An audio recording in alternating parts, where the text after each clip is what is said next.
Assalamualaikum warahmatullahi wabarakatuh. Waalaikumsalam warahmatullahi wabarakatuh. Buka bukunya masing-masing. Bukain. Bahasan yang pertama yaitu Khulafaur Rasyidin. Setelah Rasulullah SAW wafat, kaum muslimin dihadapkan suatu problema yang berat. Karena Nabi sebelum meninggal tidak meninggalkan pesan apa-apa dan siapa yang akan mengganti sebagai pemimpin umat. Suasana wafatnya Rasulullah tersebut menjadikan umat Islam dalam kebingungan. Hal ini karena mereka sama sekali tidak siap kehilangan beliau, baik sebagai pemimpin sahabat maupun sebagai pemimpin yang mereka cintai. Nah, setelah Nabi Muhammad SAW wafat itu, maka terbentuklah Khulafaur Rasyidin. Tahu Khulafaur Rasyidin itu apa?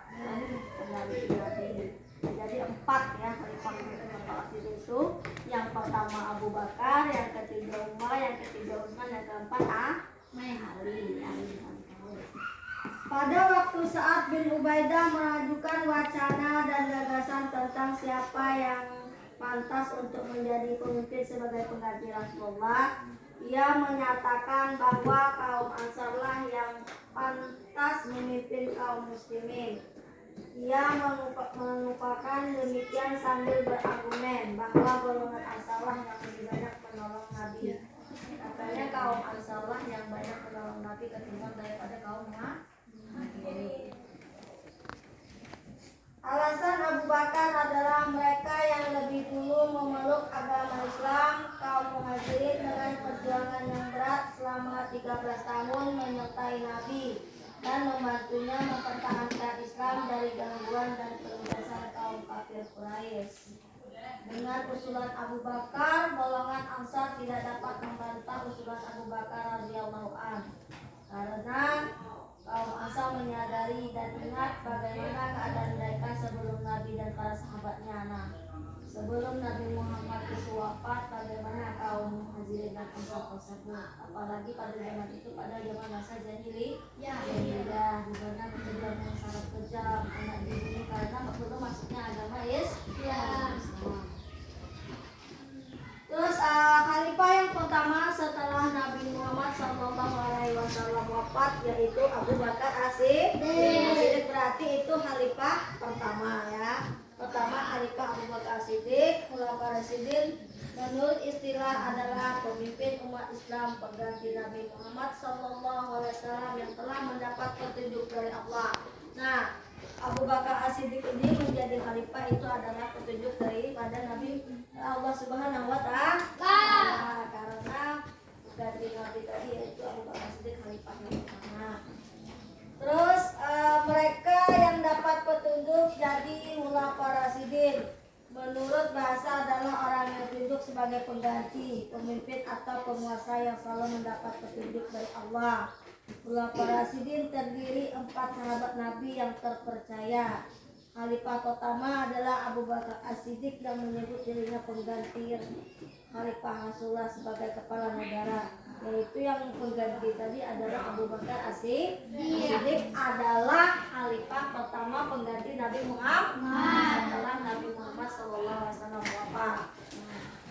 Itu terbagi lagi yaitu Abu Bakar As-Siddiq. Ketiga adalah Utsman yang tercatat paling dekat dan paling dikenal dan membela ajaran yang dibawanya di saat pada kerasulan Nabi Muhammad SAW. Jadi 4 sahabat Nabi yang menjadi khalifah Khulafaur Rasyidin. Yang pertama Abu Bakar, yang ketiga Umar, yang kedua Umar, ketiga Utsman, yang keempat Ali. Terus pada periode Mekah, Abu Bakar As-Siddiq merupakan salah satu sahabat Rasulullah SAW yang sangat masyhur. Nah, ayahnya bernama Utsman Abu Quhafah bin Amir dan ibunya bernama Ummu Khair yang juga anak paman Abu Quhafah sendiri. Beliau dilahirkan pada tahun 560 Masehi atau 550 tahun sebelum Hijriah. Jika diurutkan silsilah keturunannya, Abu Bakar masih memiliki hubungan kekeluargaan Nabi.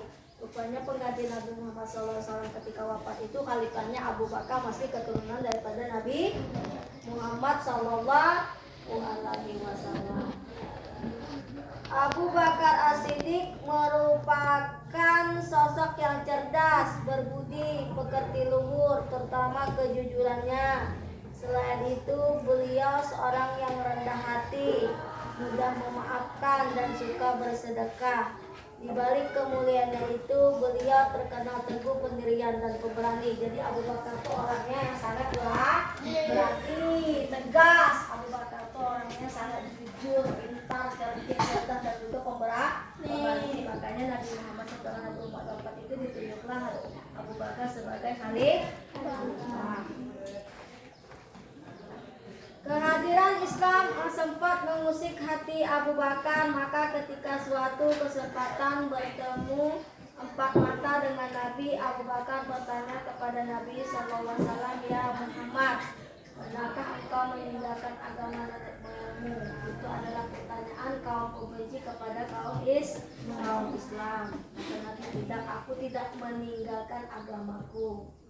Setelah Abu Bakar memeluk Islam, beliau menyertai perjuangan Nabi SAW dan mempunyai peran penting dalam dakwah Nabi di Mekah.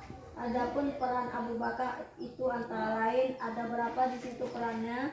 Ada 4. Yang pertama, berdakwah kepada para sahabat dekatnya. Nah, Nabi Muhammad itu berdakwah dulu dia kepada para sahabatnya, yaitu 4 khalifah tadi, ada Abu Bakar, ada Umar, ada Utsman, dan Ali. Yang kedua, mengorbankan seluruh harta dan mencurahkan pikiran, tenaga, dan waktu beliau demi tegaknya agama Islam. Nah, Abu Bakar juga mengorbankan seluruh hartanya untuk berjuang menegakkan agama Islam. Ketika orang berperang, Abu Bakar pun ikut juga berperang.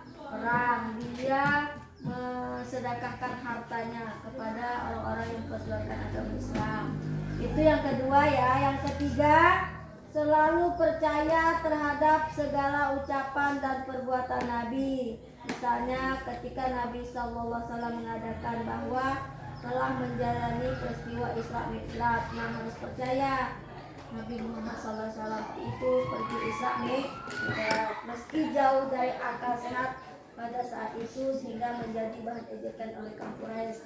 Nah, ketika Nabi Muhammad SAW itu Isra Mi'raj, orang Quraisy tidak percaya, katanya bahwa Nabi itu tak mungkin Isra Mi'raj, berbohong. Padahal kenyataan Nabi adalah dia pergi Isra Mi'raj. Yang keempat, mendampingi perjalanan hijrah Nabi SAW Yasrib Madinah dan menjaga Nabi dan ketika bersembunyi di gua. Nah, ketika Nabi Muhammad tadi bersembunyi di gua Hira, yang menemani itu adalah Abu Bakar radhiyallahu anhu.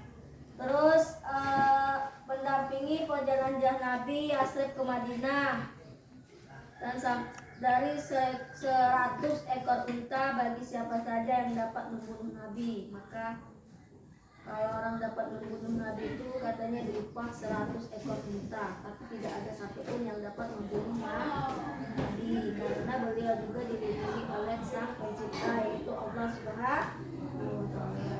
Itu adalah periode pertama. Periode Mekah, periode pertama. Periode kedua yaitu periode Madinah. Dalam rangka menyusun kekuatan dan persaudaraan Nabi Sallallahu Alaihi Wasallam mempersaudarakan sahabat Muhajirin dan Ansar. Pada waktu itu Abu Bakar dipersaudarakan dengan Khadijah bin Zaid dan kabilah Kharas. Dalam setiap peperangan Abu Bakar selalu tampil peran serta beliau dalam berbagai peperangan antara lain. Nah, di sini di periode Madinah Abu Bakar itu selalu tampil beliau dalam perang apa? Yaitu perang Badar. Perang Badar itu merupakan perang antara pasukan muslim dengan orang kafir.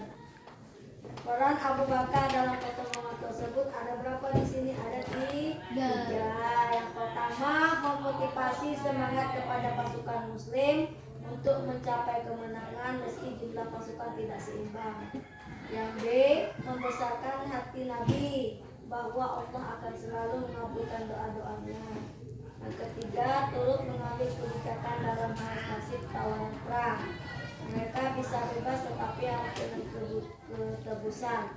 Sedangkan bagi yang tidak mampu harus mengajari membaca dan menulis bagi ilmu agama. Nah, jadi pria di Madinah itu ada tiga yang mampu menghancurkan lawan. Sampai sini dulu, ada yang bertanya? Tidak ada. Paham semua? Lanjut. Terus di perang Uhud, tadi perang Badar, yang kedua perang Uhud. Perang Uhud berlangsung pada tahun 3 Hijriah 625 Masehi.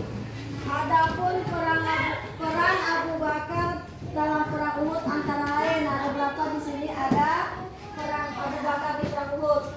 Ada 5, yaitu Abu Bakar mengusulkan agar musuh dihadapi dengan bertahan di dalam kota. Banyak Abu Bakar mengusulkan musuh di dalam kota tadi. Adapun perang Abu Bakar mengusulkan agar musuh dihadapi dengan bertahan, harus bertahan ya, di dalam kota ya.